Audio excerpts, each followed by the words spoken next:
श्री शिवाय नमस्तुभ्यम। हर हर महादेव। आप सभी पर महादेव का आशीर्वाद सदा बना रहे। आज आप सुनेंगे सावन मास महात्म्य में आगे की कथा। और हर बार की तरह आज शिव पुराण में वर्णित एक बहुत ही दुर्लभ कथा भी इस वीडियो के लास्ट में सुनेंगी। इसलिए आपसे अनुरोध है, कथा को पूरा सुनिए और कमेंट बॉक्स में जाकर जरूर बताइए कि यह कथाएं आपको कैसी लगी। इस बार पवित्र सावन मास केवल 29 दिनों का है। ऐसे में आज के अध्याय के बाद आपको केवल अगले दिन का अध्याय ही सुनने को मिलेगा। इसी के साथ सावन मास महात्म्य की कथाएं समाप्त हो जाएंगी। आप सभी भक्तजनों का बहुत बहुत धन्यवाद, जो आपने अपने कीमती समय में से कुछ समय निकालकर इन कथाओं का रसपान किया। भगवान शिव आप और आपके पूरे परिवार की सभी मनोकामनाएं पूर्ण करें। आप सुनिए आज की कथा। इससे पहले के अध्याय में महादेव जी ने देवी पार्वती को जलेश्वर शिवलिंग के बारे में बताया था। जलेश्वर शिवलिंग का नाम कैसे पड़ा, अगर आप इस बारे में जानना चाहते हैं तो एक कथा के माध्यम से इससे पहले के अध्याय में आपको बताया गया है। आप वीडियो जरूर देख लीजिए। आगे बताते हुए कहते हैं, हे पार्वती, आशापुर विघ्नराज के स्थान से दक्षिण और नरद कोण में थोड़ी ही दूर पर एक पापहरक चंद्रेश लिंग है। वहीं अमृत कुंड और कुलक भी है। जो उन कुंडों में स्नान करके चंद्रेश्वर की पूजा करेगा वह सहस्त्र वर्षों तक तपस्या करने का फल पाएगा। वहीं चंद्र तड़ग है, जिसका विस्तार 16 धनुष का है। वहाँ से परम उत्तम कपिलेश्वर लिंग का दर्शन करने के लिए जाएं। वह स्थान शशि भूषण से पूर्व, कोटि तीर्थ से पश्चिम, जगत गर्भ से दक्षिण और समुद्र से उत्तर की ओर है। पूर्व समय में महर्षि कपिल ने वहाँ महेश्वर की स्थापना करके 10,000 वर्षों तक अधिक समय तक बड़ी भारी तपस्या की थी। उनके द्वारा वहाँ कपिल धारा का नाम की दिव्य महानदी लाई गई है। समुद्र में आज भी उसका दर्शन होता है। जो कपिला नदी में नहाकर कपिला गाय का दान करता है वह कोटि गोदान के फल का भागी होता है। यह सभी पापों का एकमात्र प्रायश्चित बताया गया है। भादो मास के कृष्ण पक्ष में षष्ठी तिथि अगर मंगलवार रोहिणी नक्षत्र तथा व्यस्तिपात योग हो तो वह कपिला षष्ठी कही जाती है। उस दिन कपिल क्षेत्र में अर्घ के स्थान में तथा शुभ कपिला संगम में मिट्टी और तिलों के द्वारा स्नान करके संध्या वंदन और जप के बाद मनुष्य रक्त, चंदन मिश्रित जल और कनेर के फूल से भगवान सूर्य को अर्घ दे और इस प्रकार कहे कि हे त्रिलोकीनाथ, भगवान सूर्य को नमस्कार है। तीनों लोक को प्रकाशित करने वाले तेजो रस में आपको नमस्कार है, बारंबार नमस्कार है। कृपया यह अर्घ ग्रहण कीजिए। इसके बाद सूर्य देव की परिक्रमा करके कपिलेश्वर जी की पूजा करें।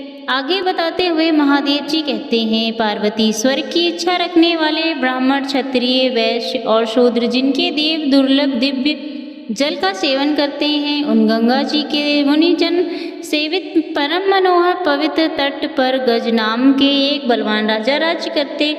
राज का छोड़कर स्नान करने के लिए आए। उनकी सती साध्वी पतिव्रता पत्नी भी उनके साथ ही वहाँ आई। दोनों दंपति गंगा जी के किनारे रहने लगे। इस प्रकार वहाँ रहते हुए उन्हें 10,000 वर्ष भी बीत गए। महायशस्वी भद्र मुनि जब होम परायण अनेक ब्राह्मणों के साथ वहाँ आए। उन्होंने गंगा जी में स्नान करके अपने शरीर का मल नष्ट कर लिया। फिर समस्त भूत प्राणियों की तृप्ति के लिए जल देकर भगवान जनार्दन की पूजा की। फिर जो ही वे नदी के तट पर डेरा डालने लगे कि तुरंत ही उनकी दृष्टि राजा गज पर पड़ गई। राजा ने भी उन सबको देखा और आगे जाकर कहा, पूजनीय महर्षि, आप लोग मेरे घर पधारिए। मेरी यशस्वी पत्नी संगता के हाथ से पूजा ग्रहण करके जहाँ आपकी इच्छा हो उस पुण्य पथ पर जाइएगा। राजा के इस प्रकार अनुरोध करने पर वे महर्षि उनके भवन में पधारे। उनको विचित्र आसन देकर राजा ने उनके आगे हाथ जोड़े और भद्र मुनि से कहा, मुनि, यह पृथ्वी धन धान्य से परिपूर्ण है। नगरी, पूरी पर्वत, समुद्र, सरिता सरोवर, ग्राम, गोकुल श्रेष्ठ, मनुष्य, रत्न तथा आकार आदि से सुशोभित है। भोग में आसक्त होकर परम ज्ञान से विमुख रहने वाले पुरुषों के लिए इन को त्यागना बहुत कठिन है। भोग संपन्न पृथ्वी ही महाभयानक संसार में पुनरावृत्ति कराने वाली है। यही बार बार पुरुष गिरते हैं। अतः जिस दान तपस्या के अनुष्ठान से मनुष्य निर्मल स्वर्ग लोक को पाता है, कृपया उसका उपदेश कीजिए। तब भद्र बोले, जन जो अपने भीतर विराजमान सच्चिदानंदन परमात्मा को नहीं देखते, उनके लिए वह तीर्थ जल से भरे हुए जलाशय मात्र ही है और देवता पत्थर और मिट्टी की मूर्ति मात्र है। अगर परमात्मा तत्व का ज्ञान है तभी तीर्थों और देवताओं के चिन्मय स्वरूप का दर्शन होता है। इस भूतल पर अनेकों तीर्थ हैं, बहुत से पुण्य देव मंदिर हैं, बहुत सारी पुण्य सलीला पवित्र नदियाँ तथा पावन जल वाले समुद्र हैं। यह पृथ्वी स्थान स्थान पर कदम कदम पर बहुत पुण्य देने वाली है। कृष्ण विष्णु ऋषिकेश शंख गदी चतुर्भुज महाबाहु प्रभास वासी दैत्य सूदन वराह वामन नरसिंह बल अर्जुन गदाधारी राघव शत्रु दमन गोविंद जनार्दन श्री हरि बद्रिकाश्रम वासी नर नारायण पद्मनाभ सुनाभ ग्रीव द्विज दामोदर जगन्नाथ तथा सर्व पापहारी हरि यही देवादिदेव श्री विष्णु के स्थान है। इनमें से जो जहाँ भी मनुष्य जाते हैं वही सब पादुकों से मुक्त हो जाते हैं। गंगा यमुना गोदावरी शतधरु विद्या पयोदा वरदा सरयू गडगी चंद्रभागा विपाशा तथा सोना, यह और बहुत सारी शिताएँ पुण्यमय हैं। हेमवादी पुण्य तीर्थ है। इन सबके नामों का उच्चारण करने मात्र से ही समस्त पाप रसातल को चले जाते हैं। अगान में कन्याकुब्ज तीर्थ में निवास करके स्त्री और पुरुष शोक मुक्त हो जाते हैं और स्वर्ग लोक को जाते हैं। अगर पौष मास की पूर्णमासी को आबू में निवास करे तो मनुष्य पितरों के साथ अरबों वर्षों तक स्वर्ग लोक में आनंद भोगता है। अगर गया में माघ मास की पूर्णिमा को मनुष्य पितरों का श्राद्ध करे तो वह भगवान विष्णु के परम धाम को जाता है। जो फाल्गुन की पूर्णिमा को एक रात हिमालय पर निवास करता है वह श्री हरि के उत्तम लोक में जाता है। जो मनुष्य पुरुष चैत्र की पूर्णिमा को प्रभास क्षेत्र में श्राद्ध करते हैं वे अनेक कुल में उत्पन्न हुए पुरुषों के साथ इस मृत्यु लोक दोबारा जन्म नहीं लेते, मुक्त हो जाते हैं। जो वैशाख पूर्णिमा को अम्बती कुड़ी के जलपथ में जल पीते हैं वे परम गति को प्राप्त होते हैं। ज्येष्ठ की पूर्णिमा को चित्रकूट में श्राद्ध करते हैं वे वैकुंठ में जा रहे हैं। श्रवण की अमावस्या तथा पूर्णिमा को पूर्व सागर में स्नान दान तप और श्राद्ध करने वाला मनुष्य शोक मुक्त हो जाता है। जो भाद्रपद में मास में प्रभास में शशि भूषण का पूजन करता है वह देव स्वरूप हो जाता है। जो अश्विन मास में चंद्रभागा के तट पर श्राद्ध और स्नान करता है वह स्वर्ग लोक में निवास करता है। जो अष्टमंत्र अर्थात ओम नमो नारायण का जाप करते हुए चार चतुर्भुजाधारी नारायण का ध्यान करता है वह वैकुंठ धाम में जाता है। सब महीनों में कार्तिक श्रेष्ठ है। कार्तिक में भी भीष्म पंचक श्रेष्ठ है, उसमें भी दामोदर तीर्थ के जल में द्वादशी तिथि का स्नान और भी श्रेष्ठ है। भीष्म पंचक कार्तिक मास के अंतिम 5 दिनों को कहा जाता है। दामोदर तीर्थ में जिनकी जहाँ कहीं भी मृत्यु हो गई हो वे श्रीहरि के श्री विग्रह में निवास करते हैं और दोबारा इस संसार में जन्म नहीं लेते। सोमनाथ के पास ही उद्दा नामक महान पर्वत है। उसके पश्चिम भाग में रैवत पर्वत है जहाँ कांचन शेखरा नदी बहती है। उस पर्वत में लाल सफ़ेद नील और कृष्ण धातुएं हैं। उसमें कुछ पत्थर हाथी के समान आकार वाले हैं तो दूसरे सोने के समान हैं। ब्राह्मण क्षत्रिय वैश्य शूद्र तथा शूद्रों के सेवक उस पर्वत का सदा सेवन करते हैं। बहुत से पक्षी वहाँ चहचहा रहे करते हैं। पशु पक्षी सर्प तथा कीट पतंग आदि जो भी जीव वहाँ कालवश मृत्यु को प्राप्त होते हैं वे उत्तम विमान पर आरूढ़ होकर भगवान शिव विष्णु के धाम को जाते हैं। उपयुक्त नदी धरती फूट कर पाताल से आई है। इंद्र ने भी स्वर्ग से यहाँ आकर उत्तम यज्ञ किया और अतिशय उत्तम पद पाकर व्याधिहीन लोक स्वर्ग लोक की उपलब्धि की। कार्तिक में राजा बोले बलि ने भी वहाँ आकर बहुत से दान किए। हरिश्चंद्र शिवी नहुस नाभा तथा अम्बरीश आदि ने भी वहाँ अनेकों सत्कर्म किए। श्रेष्ठ ब्राह्मणों को नाना प्रकार के वस्त्र छत्र तथा रस मिश्रित अन्न दान करके वे विष्णु लोक में गए जहाँ से फिर मृत्यु लोक में पुनः वृत्ति नहीं होती। उस तीर्थ में ब्राह्मणों को भक्ति पूर्वक पद पुष्प फल और जल दान करता है वह जल सही भगवान श्री हरि को प्राप्त होता है। जो भूख से पीड़ित मनुष्यों के लिए वहाँ एक परिषद मुट्ठी भर भी अन्न देता है। वह श्रेष्ठ विमान पर चढ़कर चंद्रलोक से भी ऊपर जाता है। दामोदर के आगे 1 मास तक उपवास करने पर मनुष्य दामोदर नगर अर्थात वैकुंठ धाम को जाता है, जहाँ से फिर वापस नहीं लौटता। जो दामोदर के आगे 5 पत्थर का मंदिर बनवाता है वह भगवान श्री हरि के धाम में जाता है। जो स्त्री भगवान सुंदर का मंदिर बनवा रही है वह विष्णु धाम को जाती है। जो 1000 पत्थरों का भी बहुत सुंदर मंदिर बनवा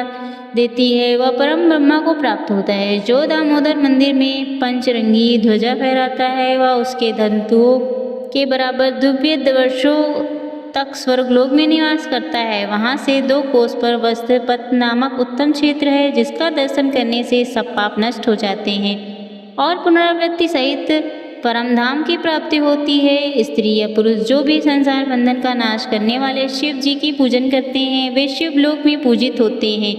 भद्र की यह बात सुनकर राजा गज कार्तिक पूर्णिमा का तीर्थ कृत करने के लिए त्र्यग यजु और सामवेद के ज्ञाता ब्रह्मा ज्ञानियों में श्रेष्ठ ब्राह्मणों, छात्र, धर्मपरायण क्षत्रियों, दानपरायण वैश्य तथा सेवा कुशल शूद्रों को साथ लेकर उस तीर्थ में आ गए और अनेक प्रकार के दान देकर अग्नि में होम करके अग्निशोम तथा अश्वमेघ यज्ञों का अनुष्ठान किया। उस तीर्थ में कितने ही पुरुष गायत्री मंत्र का जाप करते और कुछ लोग मन ही मन सावित्री और सरस्वती का ध्यान करते।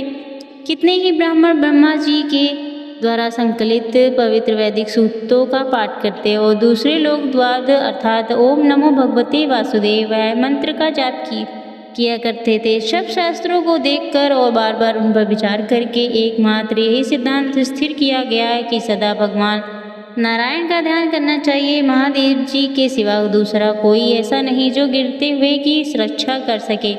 चंद्रमा और सूर्य आदि ग्रह बार बार जाकर लौट आते हैं, किंतु द्वाद मंत्र का चिंतन करने वाले भक्तजन आज भी नहीं लौटते। जिन्हें हरि ने इन 2 अक्षरों का एक बार भी उच्चारण कर लिया उनको मोक्ष धाम तक पहुँचने के लिए मानो कमर कस ली। एक भक्त व्रत, नक्त व्रत, आयश्चित और व्रत और उपवास व्रत तथा और भी जो भी व्रत है उनका भगवान दामोदर के आगे अनुष्ठान करके मनुष्य कृत हो जाता है। राजा गज ऋषियों के साथ वहाँ बैठे हुए वार्तालाप कर ही रहे थे कि इतने भी ही वहाँ सहस्त्र विमान आ गए। पत्नी और देववासियों सहित विमान पर आरूढ़ होकर आनंद पद को प्राप्त हुए। जो मनुष्य सदा इस प्रसंग को पढ़ता अथवा सुनता है वह सब पापों से मुक्त होकर अंत में विष्णु धाम को जाता है। जय भोलेनाथ। आज के मास महात्म्य में बस इतना ही। अब आपको सुनाते हैं शिव पुराण में वर्णित एक पौराणिक कथा। बहुत ही दुर्लभ प्रिय भक्तजनों, शिव पुराण में वर्णित कथा के अनुसार एक वत्सल नामक गांव में बिंदु नाम का एक ब्राह्मण रहता था। वह ब्राह्मण बहुत दुर्गात्मा और महापापी था। हालांकि उसकी पत्नी बहुत सुंदर थी, लेकिन तब भी वह कुमार्ग पर ही चलता था। उसकी पत्नी का नाम था चंचला और वह सदैव धर्म के पालन में लगी रहती थी। इस तरह कुकर्म में लगे हुए उस ब्राह्मण के साथ उसे बहुत वर्ष बीत गए। अपने धर्म के नष्ट हो जाने पर डर से वह कभी भी अपने धर्म से विचलित नहीं हुई। लेकिन उसका पति तो दुराचारी था, इसलिए दुराचारी पति के आचरण से प्रभावित होकर वह स्त्री भी अपने ही पति की तरह दुराचार हो गई। कुछ समय बीत जाने के बाद वह दूषित बुद्धि वाला दुष्ट ब्राह्मण समय के अनुसार मृत्यु को प्राप्त होकर नरक में चला गया। बहुत दिनों तक नरक के दुख भोग कर वह पापी भयंकर पिशाच हो गया। दूसरी तरफ उस दुराचारी पति की मृत्यु के पश्चात चंचला बहुत समय तक अपने पुत्रों के साथ अपने घर में ही रहती। एक दिन ईश्वर की कृपा से वह अपने भाई बंधुओं के साथ एक तीर्थ क्षेत्र में चली गई। अन्य तीर्थ यात्रियों के साथ उसने तीर्थ के जल में स्नान किया और फिर अपने भाइयों के साथ इधर उधर घूमने लगी। वहाँ उसने एक देव मंदिर में एक ब्राह्मण को भगवान शिव की परम पवित्र और उत्तम पौराणिक कथा कहते हुए सुना। वह ब्राह्मण कह रहे थे कि जो भी स्त्रियां पर पुरुषों के साथ वे विचार करती हैं, यमराज के दूत उन्हें बहुत कष्ट देते हैं। ऐसा सुनकर चंचला तो भय से कांपने लगी। उसने विचार किया कि उसने तो अपने पति के साथ बहुत पाप किए, तब तो उसे भी उन पापों का दंड भोगना पड़ेगा। इसके बाद तो उसने चैन नहीं आया और उसने उन ब्राह्मण देवता के पास जाकर विनती की कि हे प्रभु, आप मेरे ऊपर कृपा करें, मेरा उद्धार करें। मैं आपके प्रवचन सुनकर भय से कांप रही हूँ और इस संसार से मुझे वैराग्य हो रहा है। मैंने जीवन भर दुराचार किया है, कुकर्म किए, ना जाने मेरे मरने के बाद मुझे कैसी कैसी घोर यातनाएं सहनी पड़ेंगी। कौन मेरा साथ देगा और यमराज के उन भयंकर दूतों को मैं कैसे देख पाऊंगी। हे प्रभु, आप मेरा कल्याण कीजिए। चंचला के इन वचनों को सुनकर ब्राह्मण बोले, चंचला, यह तो बड़े सौभाग्य की बात है कि तुम भगवान शंकर की कृपा से शिव पुराण में की कथा को सुनकर तुम्हारा मन समय पर ही सावधान हो गया। पश्चाताप ही करने वाले प्राणियों के लिए सबसे बड़ा प्रायश्चित है। साधु संतों ने भी परम पश्चात को ही समस्त पापों का नाश करने के लिए वाला बताया है। पश्चाताप से ही पापों की शुद्धि होती है। जो पश्चाताप करता है वही समस्त भय से मुक्त होकर निर्भय हो जाता है। इसलिए ब्राह्मण पति, तुम विषयों से अपने मन को हटाओ और भक्ति भाव से भगवान शंकर की इस पावन कथा को सुनो। इस कथा को सुनने से तुम्हारे चित्त की शुद्धि होगी और तुम्हें मोक्ष की प्राप्ति हो जाएगी। ऐसा सुनने के बाद चंचला ने शिव पुराण की कथा सुनने की इच्छा की। मन में उस ब्राह्मण देव की सेवा का संकल्प लिया और उन्हीं के साथ रहने लगी। इसके बाद शुद्ध बुद्धि वाले उस ब्राह्मण ने उस स्त्री यानी चंचला को शिव पुराण की समस्त कथाएं सुनाई। इसके बाद समय का चक्र पूरा होने के बाद भक्ति, ज्ञान और वैराग्य से युक्त हुई चंचला ने अपने शरीर को बिना किसी कष्ट के त्याग दिया।